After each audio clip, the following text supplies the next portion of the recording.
Howdy folks, got a Clean Water Store instructional video. Today we're going to talk about the drain line flow control and the drain line flow control housing. So I have a 5900S valve here, and what we have here is the blue clip that holds the entire DLFC drain line flow control housing. This comes pre-installed, and if you have a smaller system, you'll already have a rubber DLFC button sitting in there already, and this part is also already taped up and pasted for you as well. I'm showing you a new one that's not taped or pasted. The point is, when you go to insert it, if you remove it, you don't necessarily have to if you have an internal DLFC, or even, as I'll explain, an external DLFC.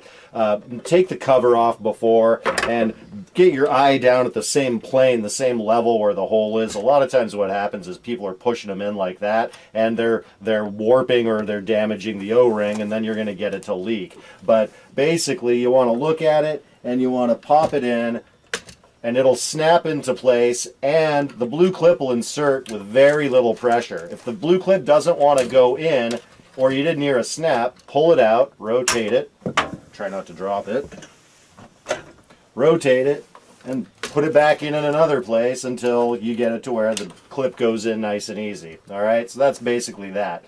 And then you're going to have your drain line tubing, which you're going to have to connect. You'll have your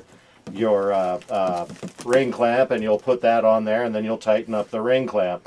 Now if you have a bigger system and you get one of these, this is the external drain line flow control, and basically the gray part has a smaller hole that's allowing the right GPMs to pass through, and everything else, all the other diameters, are bigger holes.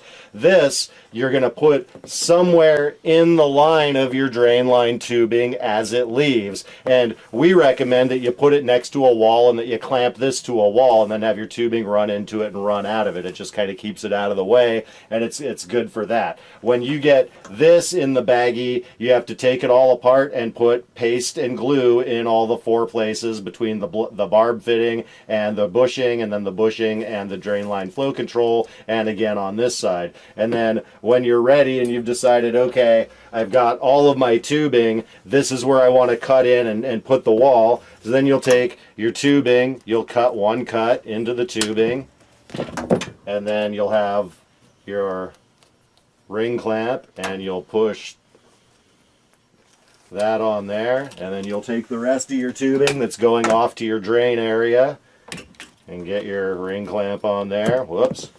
Sorry, folks. And push that together.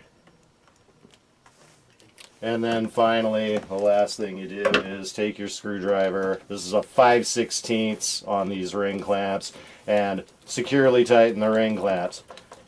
And that is how you install the external DLFC. That was how you would install or check the internal DLFC. This whole fitting is called the drain line fitting housing, and when we're removing the blue clip, we're removing the entire housing out as far as that goes. When we push it back in, we want to push it in straight, and it'll make a clicking sound, and you'll know you did it right, that the blue clip will push back in without any pressure on it. If the blue clip doesn't want to go back in, pull it out, rotate it, try it again. Thanks, folks.